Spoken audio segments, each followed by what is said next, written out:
philosophy is going back to nature and growing everything sustainable, and I feel we really need to embrace where we're at. We're living in San Diego County. It's got 14 different climate zones, agricultural zones that is, and we're able to really sustain ourselves on beautiful fruits and vegetables. Why people believe they eat animals is because they think they're getting the protein directly from the animal, but it's a secondary source of nutrition.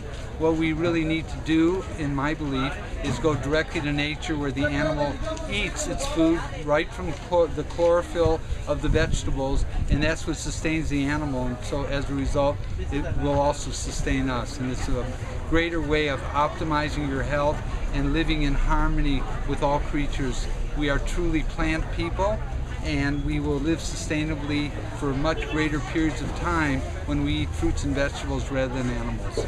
Thank you. Beautiful, beautiful.